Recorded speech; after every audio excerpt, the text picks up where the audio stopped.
하나님 감사합니다. 요한복음 15장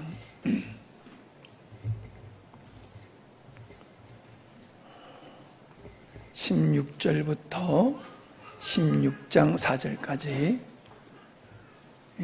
우리 교독하도록 하겠습니다. 15장 16절 너희가 나를 택한 것이 아니요 내가 너희를 택하여 세웠나니 이는 너희로 가서 과실을 맺게 하고 또 너희 과시 항상 있게 하여 내 이름으로 아버지께 무엇을 구하든지 다 받게 하려 함이니라.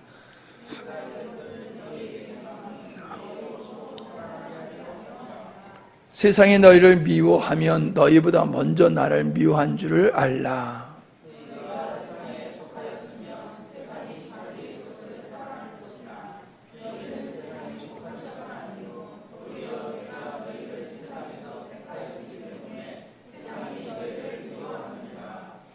내가 너희더러 종이 주인보다 더 크지 못하다 한 말을 기억하라. 사람들이 나를 핍박하였은즉 너희도 핍박할 터이요 내 말을 지켰은즉 너희 말도 지킬 터이라.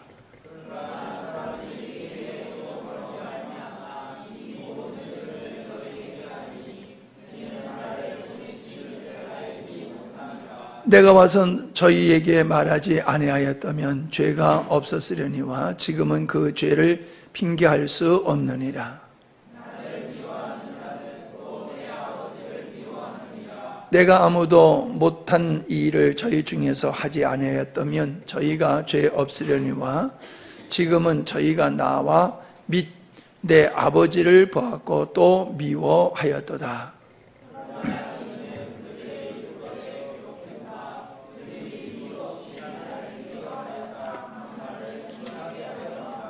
내가 아버지께로서 너희에게 보낸 보혜사 곧 아버지께로서 나오시는 진리의 성령이 오실 때에 그가 나를 증거하실 것이요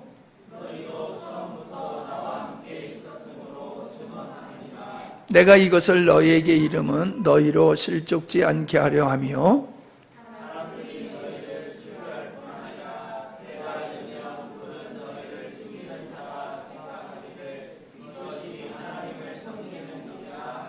저희가 이런 일을 할 것은 아버지와 나를 알지 못함이라. 오직 너희가 이 말을 이룬 것은 너희로 그 때를 당하면 내가 너희에게 기억나게 하려 하며 처음부터 이 말을 하지 아니한 것은 내가 너희와 함께 있음이니라. 아멘. 올해가 아마 가장 더운 때가 아닌가 하는 생각이 듭니다. 더위에 몸 조심들 하시고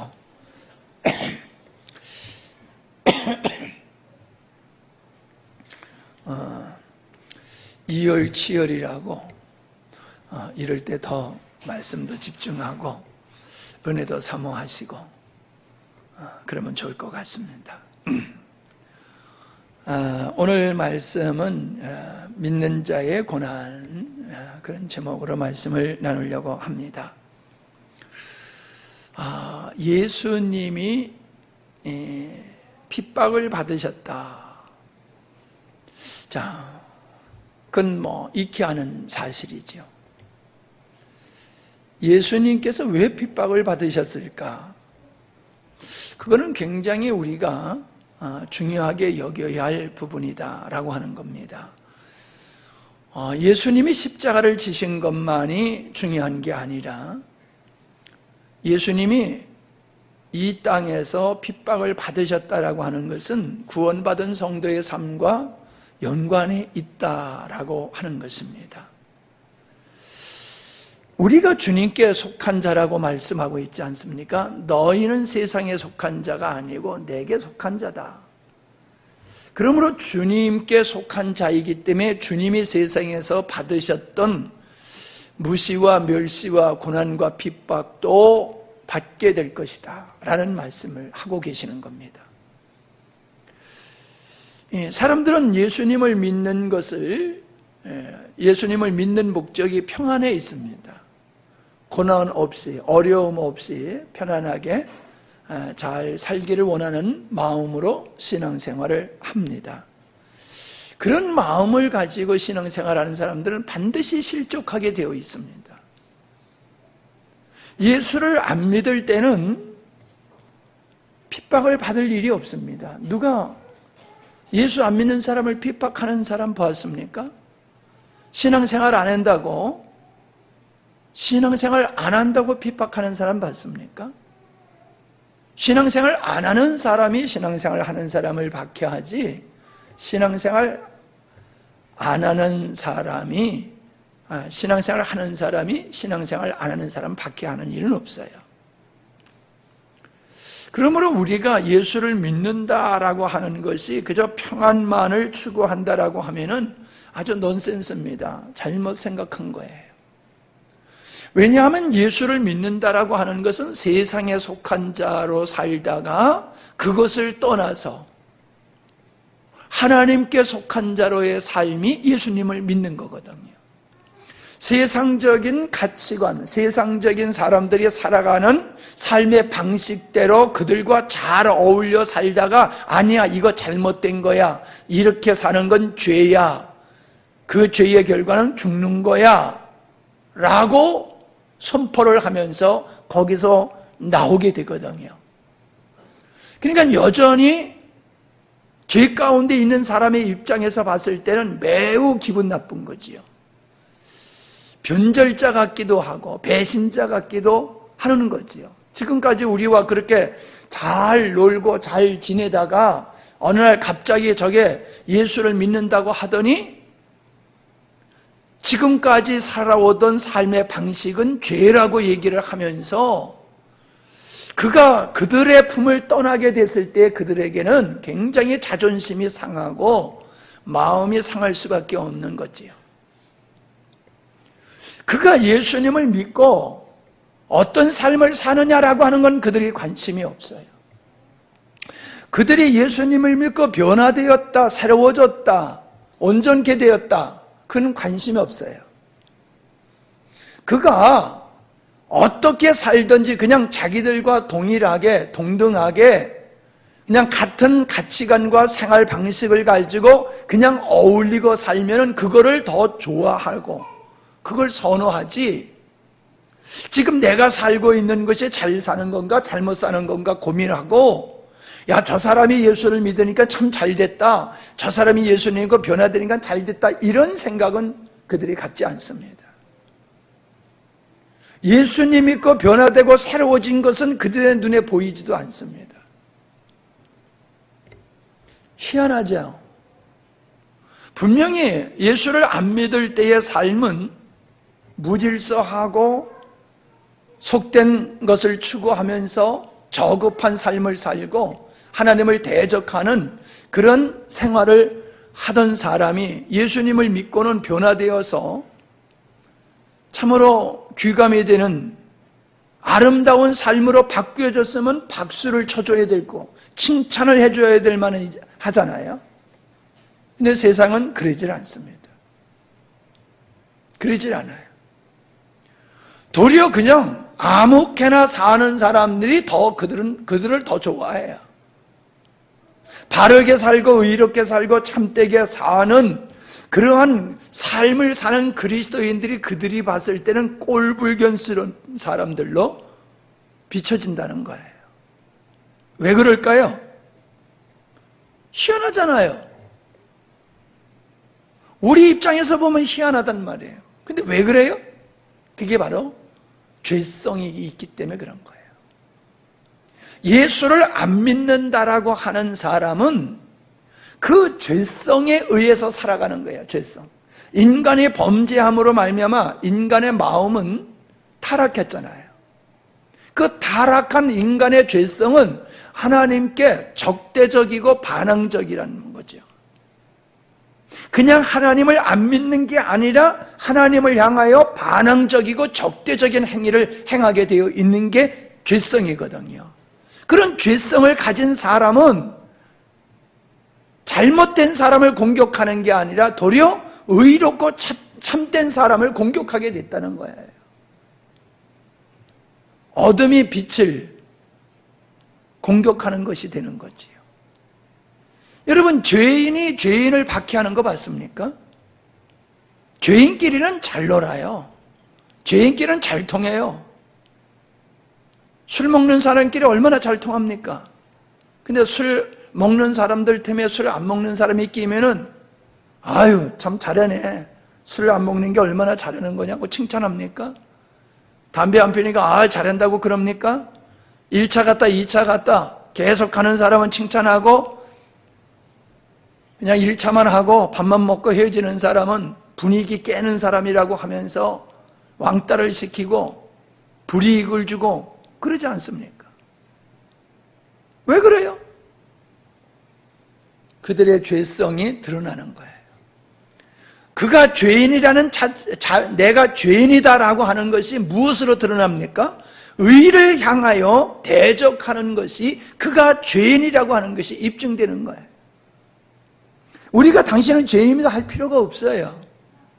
그들이 의를 기뻐하지 아니하고 의를 대적하는 그 자체가 나는 죄인이다라고 하는 것을 세상에 선포하는 거예요. 우리는 가인이 동생 아벨을 죽였다는 사실을 잘 알고 있습니다. 근데 사실은 아벨을 죽인 가인의 마음에는 하나님을 향한 반항심이 있었던 것이거든요. 자기의 제물을 받지 않았다라고 하는 이 불만 불평이 확대되어서 하나님을 향해서 대적하는데 하나님을 어떻게 할 수 없잖아요. 그러니까는 하나님이 이뻐하는 아벨이 타켓이 되어서 아벨을 죽이게 되어지잖아요. 이게 죄성을 가진 인간이 동생까지 하나님을 미워하니까는 하나님의 사랑하는 동생까지 죽이게 되어지는 그 아주 나쁜 죄성이 드러나는 것을 우리가 보게 되어집니다. 갈라디아서에 보면은 하갈과 이스마엘을 내쫓으라고 얘기하고 있어요. 그게 율법이라고 얘기를 하고 있거든요. 율법은 이스마엘이 이삭을 공격하고 핍박하는 것은 율법주의, 자기를 목적으로 삼고 자기 의로 살아가는 이런 사람들은 믿음으로 살아가는 사람을 공격하게 되어 있다는 거예요. 세상적인 사람은 믿음을 가진 사람을 싫어할 수밖에 없죠. 에서가 야곱을 미워했습니다. 요셉의 형들이 요셉을 미워했습니다. 애굽의 바로 왕이 하나님의 백성 이스라엘 백성들을 싫어했습니다. 박해를 했습니다.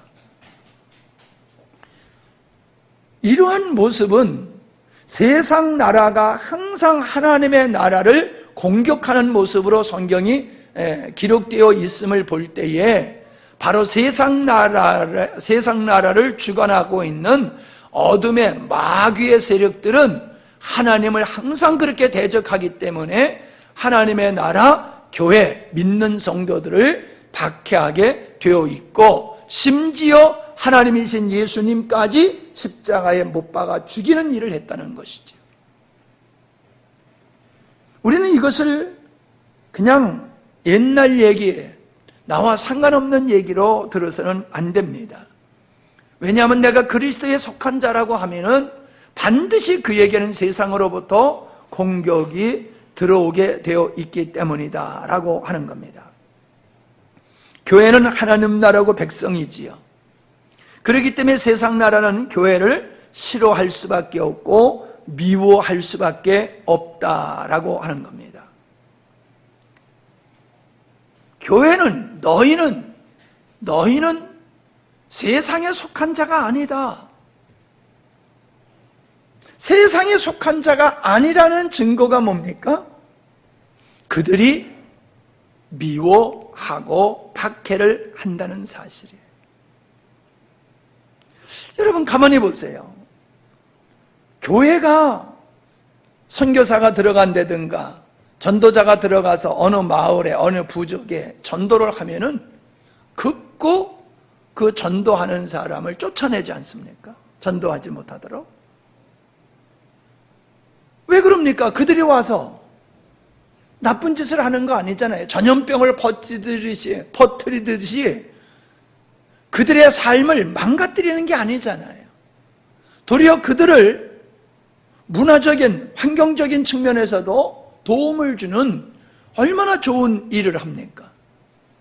우리나라 개화가 사실상 선교사님들이 우리나라에 들어와서 학교를 짓고 병원을 짓고 교회를 짓고 야간에 예배당에서 글 모르는 사람들을 모아놔가지고 공부시키고 똑똑하고 재능 있는 사람들을 데려다가 유학 공부시켜가지고 우리 근대 사회를 이루는 일에 일꾼들로 그렇게 세워간 사람들이 선교사고 교회란 말이죠.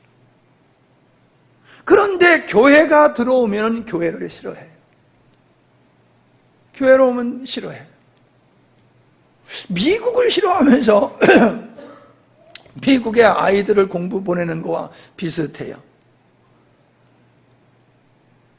우리 이혜진 사모가 팝콘 전도를 계속하고 있는데 그렇게 와서 팝콘을 먹고 간식을 먹고 그렇게 사랑받던 애들이 안면을 싹 돌리고 인사도 안 하고 가더래요.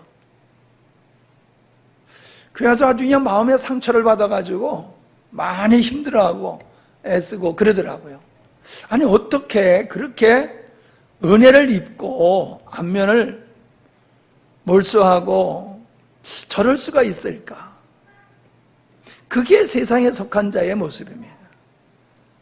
그냥 필요한 것은 내가 얻지만은 결단코 인정하지는 않는 거예요. 함양에서도 예배당 지을 때에 참 주변에서 반대하는 그 늘푸른 교회 예배당 지을 때에 얼마나 마을 사람들이 예배당 짓는 것을 반대했습니까? 그냥 함양읍이 시끌시끌했었잖아요. 그냥 함양군 전체가 시끄러울 정도로 이슈가 됐던 사건이잖아요. 그들이 뭐라 그럽니까? 예배당 짓는 거, 교회가 들어오고 예배당을 짓는 걸 반대하는 이유가 뭡니까? 땅값 떨어진대요, 땅값. 땅값이 정말 떨어집니까? 예배당에 들어왔다고요? 그냥 그들이 하나의 구실을 만들어서 교회를, 예배당을 짓는 걸 반대하기 위해서 구실을 만들어서 반대하는 거지. 그럼 한번 보자고요. 유흥업소가 들어오면 반대하는 거 봤습니까? 유흥업소가 들어오면은 반대 안 해요. 그 유흥업소로 말미암아 자녀 교육에, 가정에 심각한 문제가 발생하는데도 불구하고 유흥업소가 생기는 것에 대해서는 누구도 반대하지 않아요. 교회가 반대하지 일반인들이 반대하지 않아요. 뭘 의미하는 겁니까? 그들은 어둠에 속했기 때문에 빛에 관한 것을 받아들이지 못한다는 거예요. 자, 우리가 가족이 예수님을 믿게 되어지면은 그 가족이 예수님을 믿을 때에 가족이 박해를 해요. 왜 박해를 합니까? 그냥 싫은 거예요. 교회 나가는 게. 예수님 믿는 게 그냥 싫은 거예요. 그전보다 얼마나 잘해요. 공부도 열심히 하고 일도 열심히 하고 방탕생활을 안 하고 성실하게 살아가는 변화된 가족을 보면은 고마워하고 감사해야 되는데 안 하잖아요. 못 나가게 하잖아요. 교회 미치면 망한다고. 다 핑계지요. 아니, 여러분, 절에 나가가지고 절에 나가는 사람이 죄 안 짓습니까? 절에 나가는 사람도 죄 짓고요. 신앙생활 안 하는 사람도 죄를 져요. 근데 그런 데 대해서는 전혀 뭐라고 그러지 않아요. 예수 믿는 사람이 죄 지면 마치 예수 믿기 때문에 죄를 진 것으로 치부를 해요. 저 교회 나가더니 저 짓을 한다고. 아니 과거에도 그랬어. 안 믿는 사람은 수없이 그러고 있어요. 아니 통계적으로 보자고요. 감옥에 가서 예수 믿는 사람 손 들어보라고 그러면은 안 믿는 사람이 많겠어요? 믿는 사람이 많겠어요? 안 믿는 사람이 많아요. 믿는 사람이라 할지라도 그 가짜들이 또 많아요. 그냥 예수 믿는 게 싫어서 박해하는 그런 세상 속에서 우리가 살고 있다라고 하는 겁니다. 주님께서 왜 박해를 받으셨는가? 20절을 보면은 나를 핍박하였은즉 너희도 핍박할 터이요. 주님의 핍박을 받으신 이유가 어디 있습니까? 잘못해서 주님의 핍박을 받으신 건 분명히 아니잖아요. 우리 주님이 하신 말씀과 우리 주님이 하신 모든 그 행위에 반대하는 사람들이 있었기 때문에 그들이 예수님을 박해했다는 것이지요. 사실 예수님을 박해한 사람들은 불신자라기보다는 신자들이에요. 나름대로 하나님을 각별히 사랑한다는 자부심을 가지고 있는 사람들이에요. 그게 3절, 4절에서 나오지 않습니까? 2절, 3절. 출교를 할 뿐만 아니라 출교를 할 뿐만 아니라 때가 되면 죽이기까지 한다. 그러면서 어떤 생각을 가져요? 이게 하나님을 위한 길이야 라고 그들은 자부심을 갖고 예수 믿는 사람들을 출교를 할 뿐만 아니라 죽이기까지 한다고 그랬잖아요. 그 대표적인 사람이 사울이잖아요. 그는 정말로 하나님을 위한다고 믿고 그는 누구보다도 더 열심으로 예수 믿는 사람들을 박해했던 데 앞장섰던 사람이잖아요. 왜 그랬어요? 자기의에 빠진 거죠. 자기의에 빠진 거예요. 나는 선하고 너는 악한 존재다. 선악의 그 원리를 따라 나는 선이고 너는 악이다라고 하는 이러한 견해를 가지고 있기 때문에 악은 멸망받아야 되는 존재다. 그렇게 생각한 거 아니에요? 이게 엄청난 착각이고 실수지요. 여기서 뭐라고 그랬습니까? 3절을 보면은 아버지와 나를 알지 못함이라. 알지 못함이라. 그들이 성경을 모세오경을 암송할 정도로 성경에 능통한 사람이었지만은 성경을 지식적으로는 알고 있을지 모르지만은 성경이 말하고 있는 하나님에 대해서는 몰랐다는 거예요. 다시 말하면 하나님의 성품이 어떤 분이며 하나님의 창조의 의도는 무엇이며 하나님께서 창조의 의도를 어떻게 이루어 가시는가라고 하는 걸 그들은 전혀 몰랐다는 거예요. 그냥 자기 중심적으로 인간 중심적이고 그리고 전통에 의해서 유전에 의해서 하나님을 그들은 오해하고 있었던 거예요. 그러니까 자기가 만든 하나님을 자기 방법으로 섬기는 것이 바로 예수님을 믿는 사람들을 박해하고 예수님을 십자가에 못 박는 것이었다라고 하는 겁니다. 조금 더 구체적으로 생각해 보면요, 예수님은 유대인들의 신앙을 인정하지 않으셨죠. 바리새인들의 신앙을 인정하지 않으셨죠. 대표적인 게 뭡니까? 성전에 들어가셔서 돈 바꾸는 사람들의 상을 엎어버리고 짐승들을 채찍으로 다 쫓아내버리지 않았습니까? 근원적으로 제사장들이 하고 있는 그들의 제사의식이라든가 그들의 신앙을 우리 주님께서는 전면적으로 부인한 것이란 말이에요. 전면적으로. 너희들 다 가짜야. 너희들 하고 있는 이 모든 예배의 행위, 제사의 행위, 이거 다 가짜야. 그게 예수님이 하신 일이거든요. 그러니 여러분, 유대인의 입장에서 봤을 때는 얼마나 자존심이 상하고 제사장들의 입장에서 봤을 때에 얼마나 모욕감을 당하는 일이었습니까? 예수님은 지혜롭게 하지 않으셨어요. 우리가 생각하는 대로 하면 지혜롭게 하지 않았어요.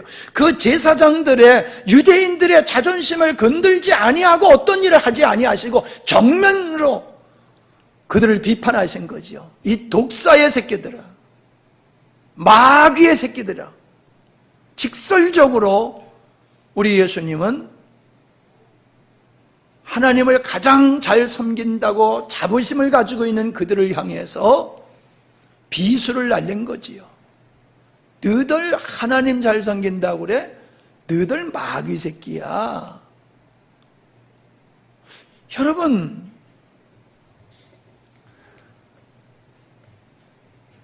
참으로 예수님께서 그들을 질타하시는 그 모습은 미움을 받으실 수밖에 없는 겁니다. 그러나 여러분 보십시오. 다윗이 범죄했을 때에 나단 선지자가 가서 지적하지 않습니까? 99마리 양을 가진 부자가 있고 1마리의 양을 가지고 있는 가난한 과부가 있는데 부잣집에 손님이 와서 손님을 대접하기 위해서 양을 잡으려고 그러니까 너무 아까워. 그래서 힘없는 과부의 그 1마리 양을 뺏어다가 잡아서 손님을 대접했어. 이런 백성이 있는데 어떻게 하면 좋겠습니까? 그랬더니 다윗이 열을 확 받았잖아요. 그런 놈이 있어. 그게 당신이요. 여러분, 예수님이 성전에서 성전을 정결케 하시는 행위와 그들을 향해서 독사의 새끼들이라고 신랄하게 질타하셨던 모습이나 나단 선지자가 바로 99마리 양을 가지고 있으면서 그것이 아까워가지고 가난한 과부의 양 1마리를 빼앗아다가 손님 대접한 바로 그가 파렴치한 존재가 왕 당신이요 라고 말했던 나단 선지자와 뭐가 다른 바가 있습니까? 근데 어떻습니까? 나단 선지자의 지적을 받았던 다윗은 맞습니다. 내가 바로 그놈이군요. 회개를 했잖아요. 다윗이 의로운 사람 같습니까? 다윗이 의롭지 않아요. 근데 다윗이 왜 주님께 인정을 받았습니까? 자기가 죄인임을 인정했기 때문이에요. 내가 죄인임나라고 인정했기 때문에 다윗은 하나님의 은혜를 입은 거예요. 그러나 사울 왕은 사무엘이 지적을 해도 변명을 하잖아요. 변명을. 그러니까 하나님의 버림을 받은 거예요.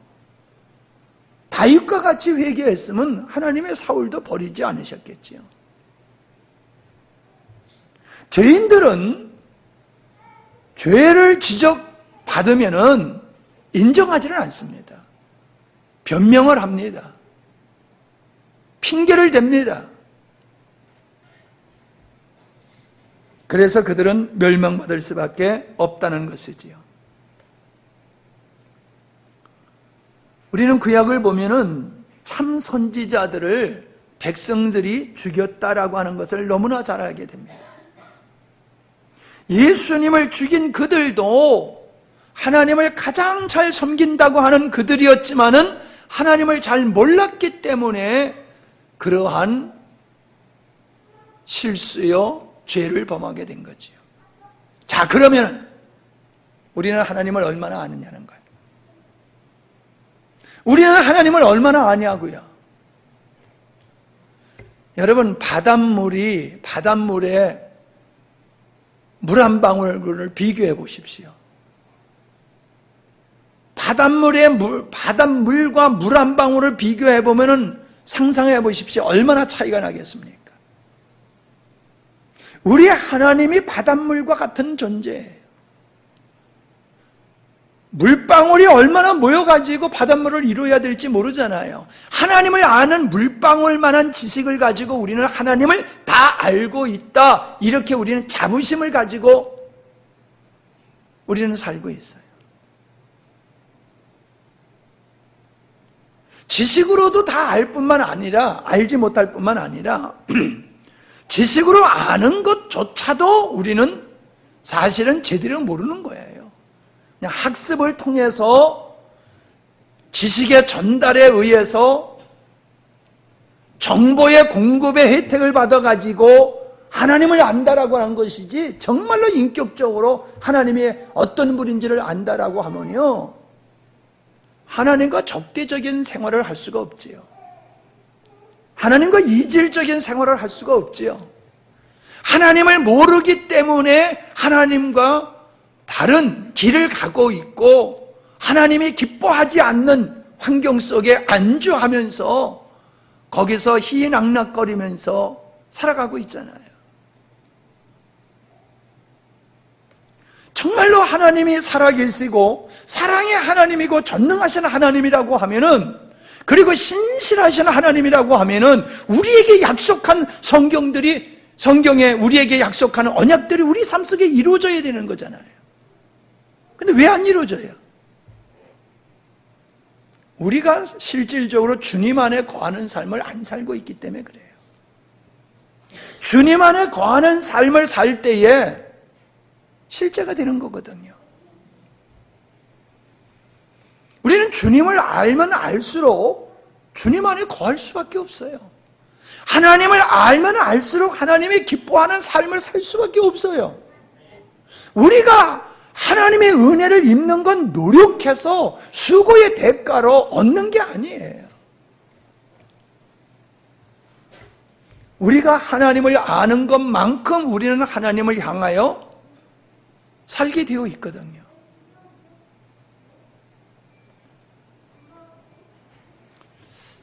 자, 보세요. 예수님은 빛이시기에 어둠을 정죄하는 결과가 된 겁니다.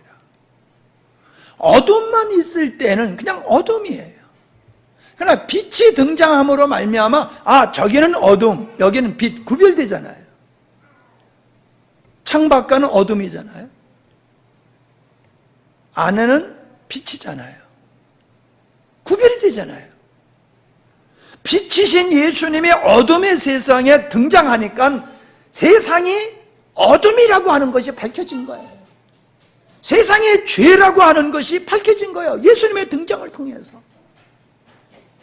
근데 세상은 그거를 인정하지 않는 것이지요. 그러면서 계속 그 길을 가면서 그들은 자기들을 정당화하기 위해서 빛이신 주님을 죄로 몰아가고 십자가에 결코 기필코 십자가에 못 박는 일까지 그들이 한 것은 자기들이 의롭다고 하는 것을 인정받기 위해서라는 거죠.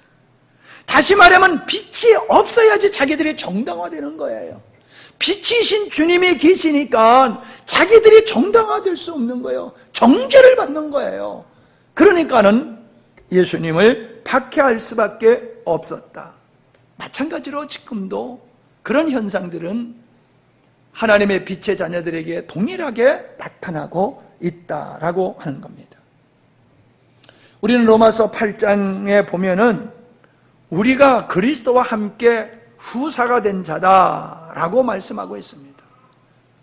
그리스도와 함께 하나님의 자녀가 되어지고 기업을 이어받을 그 동등한 권리와 은혜를 입은 자가 성도들이다라고 얘기를 하고 있습니다. 근데 거기서 얘기하고 있는 게 뭡니까? 너희가 그리스도와 함께 하나님의 후사가 됐느냐? 그러면 너희들은 고난을 필연적으로 받게 되어 있다. 너희가 세상에 속하지 아니하고 나와 같이 하나님께 속한 자라고 하면 너희는 필연적으로 세상에서 고난을 당하게 되어 있다라고 말씀을 하고 계시지 않습니까? 여러분, 왜 하나님은 성도들이 이 땅에서 하나님의 백성들이 고난을 당하고 핍박을 당하는 걸 보고 왜 가만히 보고만 계실까요? 믿는 자들이 억울하게 당하는 그 억울한 일을 당하고 있는 그들을 왜 우리 주님은 보고만 계실까요? 우리는요, 고난을 당해야지 사람이 돼요. 인간이 얼마나 쇳덩어리인지 좋게 말로 하면은 이게 안 돼요. 고난을 통해서 우리 자아가 악한 것을 알게 돼요. 고난을 통해서 정금보석과 같이 정제된 인격과 영성을 겸비하게 되는 거예요. 우리가 믿음 생활 잘할 때가 편안할 때였습니까? 고난이 있을 때였습니까? 우리가 편안할 때 믿음이 컸습니까? 고난 속에 믿음이 컸습니까? 돌아보면요, 말할 수 없는 고난 속에서 나는 하나님의 은혜를 입었어요. 평안할 때 하나님의 은혜를 입은 게 아니에요. 하나님은 나에게 은혜를 주시고자 할 때에 고난을 통하여 나의 실제를 보게 하시고 내가 깨져야 될 존재임을 알게 하시고 세상의 헛된 것을 나에게 깨닫게 하신 것은 감당할 수 없는 고난을 경험하게 하고 고난 속에서 그렇게 하셨다는 거예요. 그러므로 하나님은 우리를 사랑하시기 때문에 우리에게 사랑하는 자에게 징계를 하신 것 같이 하나님 사랑하는 자들에게 하나님은 고난을 허락하세요. 그 고난이 세상이에요. 마귀요. 마귀와 세상으로부터 애매하게 고난을 당하지만은 그 애매한 고난을 통해서 도리어 성도가 성도다워지고 믿음의 사람으로 우뚝 서게 되어지더라라고 하는 겁니다. 하나님은 당신의 목적을 위해서는 그렇게 우리에게 고난까지라도 허락하시는 분이에요. 우리를 구원하시고자 하시는 하나님의 뜻을 이루기 위해서 하나님은 독생자를 이 땅에 보내셔서 십자가를 지게까지 하셨잖아요. 독생자를 십자가를 지게까지 고난을 통하여 우리를 구원하셨듯이 구원받은 성도들이 하나님의 자녀답게 성장하는 데에 하나님은 고난이라고 하는 수업을 받게 하시는 거예요. 그래서 보다 더 하나님 앞에 귀하게 쓰임을 받는 사람일수록 더 고난을 당합니다. 그러니까 사람들이 아유 하나님 나 은혜고 뭐고 쓰임 받는 거 뭐고 다 싫어요 그래요. 왜? 고난이 무서워서.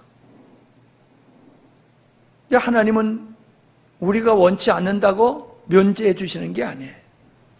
하나님은 피로 우리를 구원하셨기 때문에 우리를 포기하지 아니하십니다.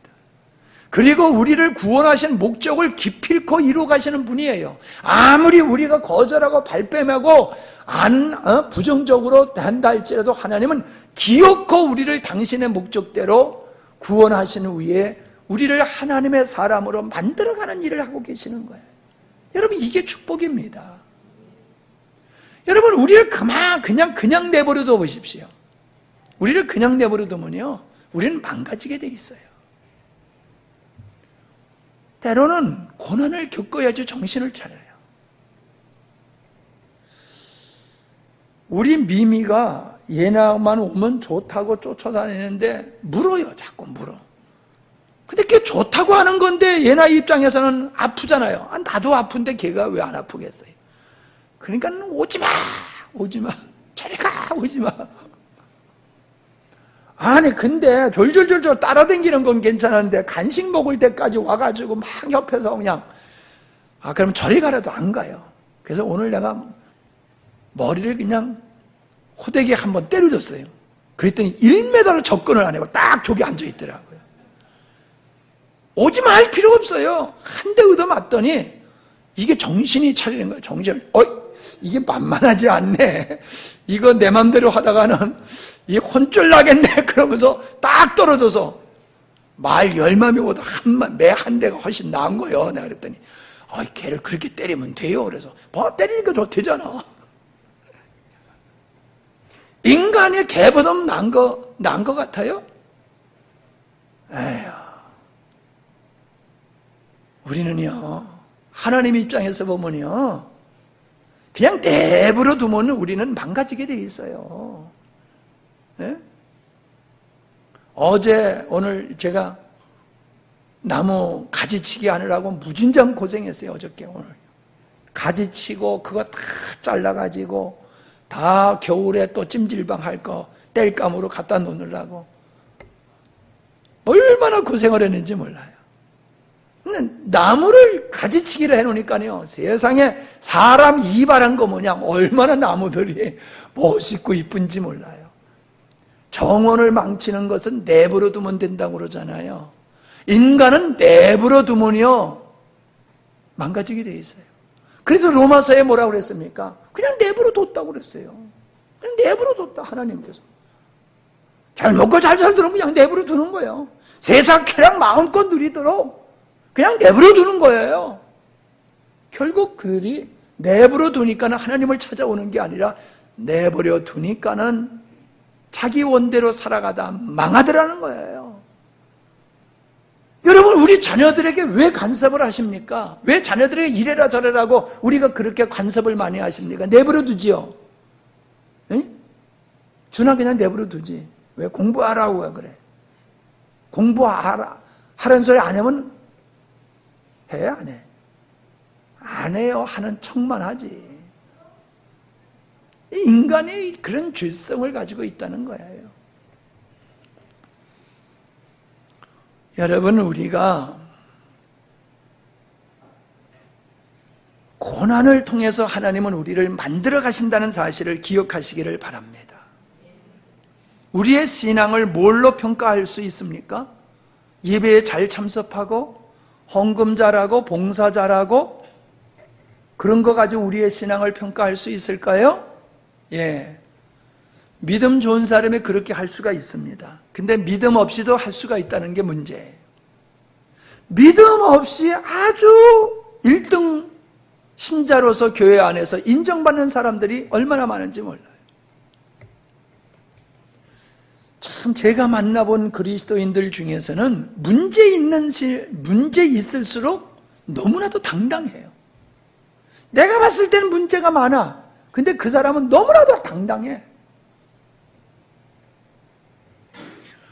믿음은 고난을 통해서 확증되는 겁니다. 내가 믿음이 있다고 하면 고난 속에 흔들리질 않아요. 고난을 도리어 전화위복의 기회로 삼고 고난을 감사하면서 하나님께서 뜻을 이루기를 원하면서 믿음으로 더 주님을 가까이 하는, 그게 진짜 신앙이라는 거예요. 우리가 믿음으로 살기에 우리의 삶의 방식이 세상적인 방식을 버리고 하나님의 방법을 따라 살기 때문에 핍박을 받는 거예요. 그러니까 내가 믿음의 생활을 제대로 하면 핍박을 받고 있어야 돼요. 근데 예수 믿는 사람이 갈수록 핍박받을 일이 별로 없어요.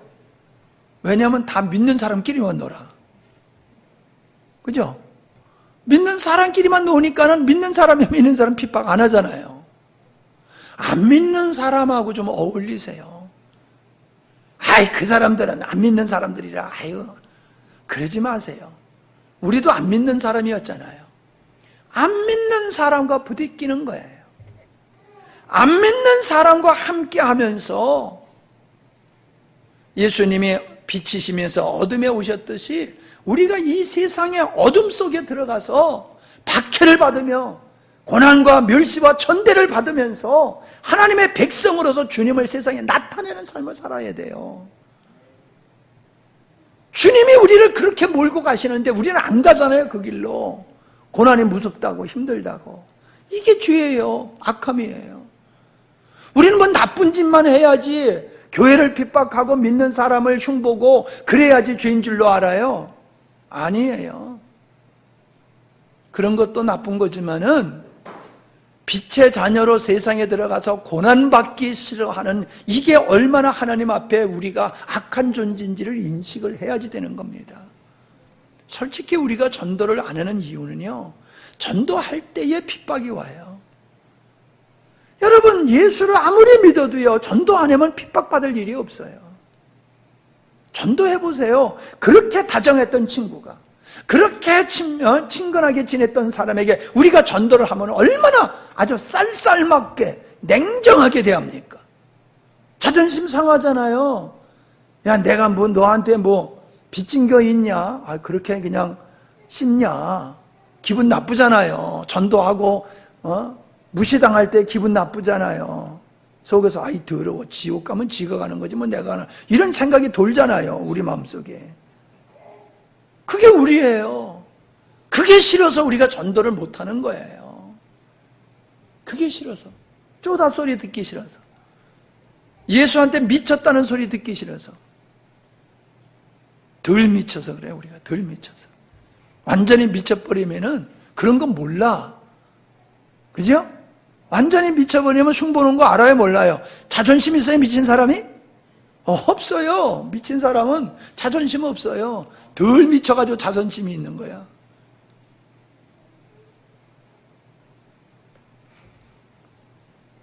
우리는 지향점이 바뀌어요. 예수를 믿게 되면 지향점이, 나와 세상을 향하던 사람이 하나님을 향해서 목표가 바뀌어지게 되어지는 거지. 그렇기 때문에 우리는 주변의 사람들과 충돌할 수밖에 없어요.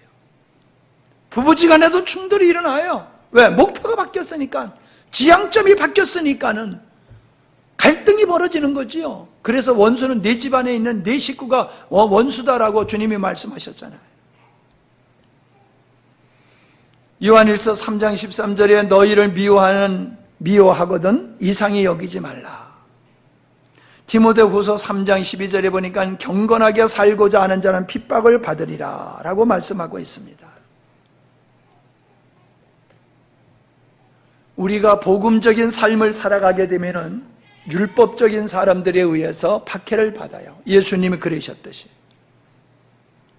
오직 믿음으로, 인간의 노력으로 하나님을 위해서 사는 게 아니라 하나님의 은혜로, 주님 안에 거할 때에 하나님의 은혜로 사는 것이며, 내가 하나님을 위해 사는 것이 아니라 하나님이 나를 통해서 하나님의 일을 하시고 세상에 하나님 자신을 드러내는 일을 하시도록 나를 완전히 비워버리고 자기를 부정하고 오직 하나님께 절대적인 신뢰와 순종의 삶을 살아가게 될 때에 인간의 가치를 두고 살아가고 세상 것을 추구하며 살아가는 그런 이상한 그리스도인들은 오직 믿음으로 사는 그리스도인들을 싫어해요. 싫어해요. 정말 싫어해요. 예수 믿는 사람한테 복음 얘기해 보세요. 그렇게 싫어할 수가 없어요. 왜요? 그 복음은 그가 지금 가지고 있는 그 가치관을 깨부수고 있거든요. 복음은 그가 지금까지 추구하고 살아온 인생이, 믿음의 생활이 잘못됐다고 하는 것을 지적하게 돼 있거든요. 자기를 강화시키려고 하는 사람한테 너 죽어야 되라고 말하고 있거든요. 복음은 종교적인 사람, 자기를 목적으로 삼고 세상적인 것을 추구하는 사람을 때려요, 찔러요. 예수님이 유대인들, 바리새인들을 그렇게 질타하셨듯이 복음이 한국교회에 선포되는 곳에는요, 사람들이 싫어해요. 싫어한다는 게 뭐예요? 박해를 받는 거예요. 박해를 받는 거예요. 우리가 세상적인 논리로 교회에서 믿음의 생활을 하게 되어졌을 때는 세상 사람들도 좋아하고 그런 사람끼리 모여가지고 큰 대형교회를 이루면서 자기 이름을 바벨탑까지 쌓아 올리는 사람들이 얼마나 많습니까? 우리 교회는 역사가 몇 년이고 우리 교회는 예배당이 몇 평이고 헌금이 얼마 나오고 우리가 하는 사업들은 이런 거고 우리 교회에서 하는 프로그램은 이런 거고, 근데 거긴 예수님이 없어. 믿음이 없어. 하나님이 인정하는 교회, 하나님이 인정하는 믿음이 돼야지 자기들끼리 모여가지고 북치고 장구치면서 희낙낙거린다고 하나님이 인정하실 것 같아요? 정말로 이 땅에 언젠가 주님 오실 때에 여러분 솔직히 한번 생각해 보세요. 주님 오늘 밤에 오신다라고 하면 어찌할 거예요? 할렐루야 할 거예요? 아유, 고통스러운 세상에 더 안 살게 됐으니까 감사합니다. 그래서 회피하는 식으로 주님 오시기를 바라봐서는 안 돼요. 세상에 너무 살기 힘드니까 빨리 좀 주님 오셨으면 좋겠습니다. 그게 믿음이 아니지요. 세상에 힘들어서 주님 오시기를 기대하는 게 아니라 세상이 너무 좋아도 이거는 우리의 위로가 될 수가 없어. 우리의 만족을 주지 못해. 우리의 참 기쁨이 되지를 못해. 주님만이 나에게 기쁨이요 참 행복이다. 그러니 주님 빨리 좀 오세요. 스트레스디아스 그거 훈련받으면요 창문을 다 봉해버려요. 그냥 깜깜하게 만들어놔요. 낮인지 밤인지 시계도 다 뺏어가지고. 그러니까 이게 밤인지 낮인지 알 수가 없어요. 그러면서 훈련을 시켜요. 다들 눈물 콧물 흘리고 은혜 받았다고 그러는데 은혜 받았다고 하는 사람이 있어도 나중에 보면 변화된 사람 하나도 없더구만. 참 신기한 게 그거예요. 은혜 받았다고 그러는데 변화되지는 않아. 근데 거기서 갑자기 나팔 부는 거예요. 나팔. 우리 지원이가 부르는 나팔. 그러면 빨리 뛰어나와야 돼. 주님 재림한 날이야. 그날이. 그 시간이. 훈련을 그렇게 해요. 이게 지금 낮인지 밤인지 모르는데 지금 거의 자고 있는데 나팔을 부는데 기분이 좀 이상하더라고. 여러분 낮에나 밤에나 눈물 머물고 내 주님 오시기를 고대합니다. 손양원 목사님이 부르셨던 그 찬양이 있잖아요. 시장 가신 요즘은 이제 그게 없지만 우리 어렸을 땐 장에 가신 엄마가 오기를 하루 종일 기대하잖아요. 동네 간식거리 사 먹을 데가 어디 있습니까? 장에 가셔야 눈깔 사탕 하나라도 어머니 아버지가 사오잖아요. 그러니까 어머니 아버지 장에 간 날은 그냥 저녁 때서부터 애들이 동구 밖에 나가가지고 저 장에서 오시는 분들 기다려요. 그러면 개미 새끼 옷이 그냥 쭈르들 오셔요. 그러면 우리 어머니 못 보셨어요? 우리 어머니 안 오세요? 우리 아빠 안 오세요? 오늘 강순기 집사님 수박을 한 덩이 사오셨는데 우리 아버지가 수박을 사오셨어요. 얼마나 기분이 좋은지 수박을 들고 룰루 날라오는데 소가 딱 버티고 있구만. 이놈의 자식 비켜하고 수박으로 한 대 후려 때렸더니 수박에 박살이 나버렸어요. 지금이야 수박 흔하지만은 옛날에 수박은 얼마나 귀한 건데 글쎄 그걸로 성덩이를 때렸다니까 내가 그래도 우리 아버지는 야단안 치시더라고. 그렇게 내가 사랑받았어. 여러분 그렇게 기대하는 거예요. 군대 갔던 아들 오기를 기대하고 외국에 근로자로 갔던 남편이 오기를 기대하고 장에 갔던 엄마 아빠 기다리는 것 같이 우리 주님을 그렇게 사모하고 기다리는 하루하루가 되어야 될 줄 믿습니다. 이거 집 사는데 주님 한 1년만 살다가 가게 해주세요. 이 집 살려고 내가 얼마나 고생했는데 사자마자 아직 입지도 않은데 오시면 어떻게 해요? 조금 좀 몇 년 있다 오세요. 그러진 않아요? 우리는 너무 세상 것에 마음을 뺏기고 살고 있어요.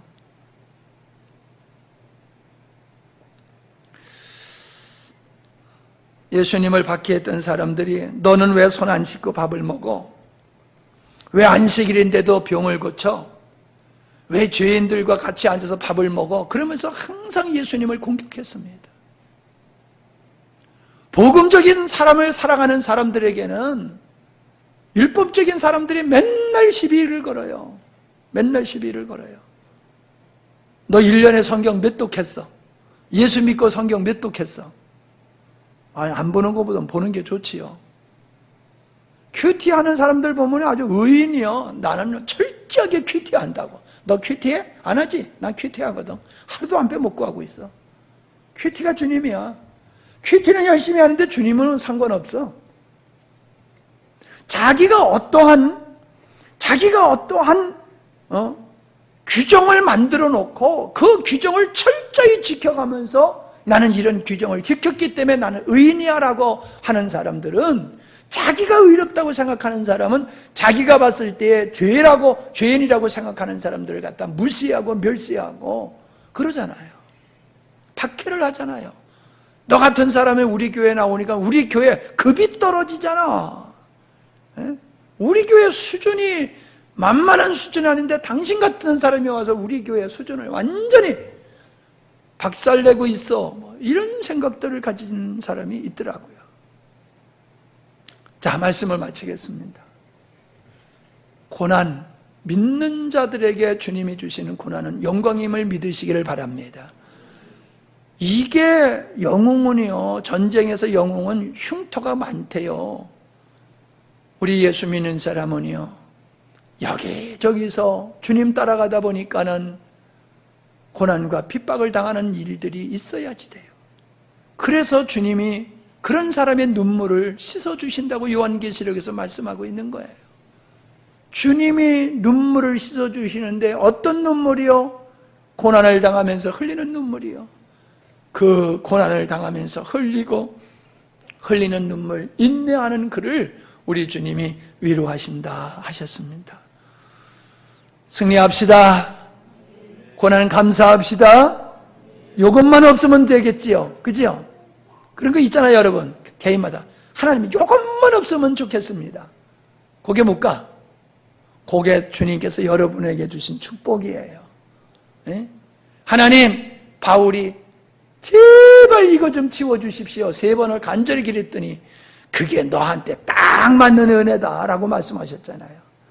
요것만 없으면 좋겠다라고 하는 그것이 불만불평거리가 아니라 하나님이 여러분을 믿음의 하나님의 원하는 사람으로 만드시기 위한 과정이고 도구임을 믿으시고, 아이고 귀한 것 하면서 끌어안고 사랑하고 믿음으로 승리하시기 바랍니다.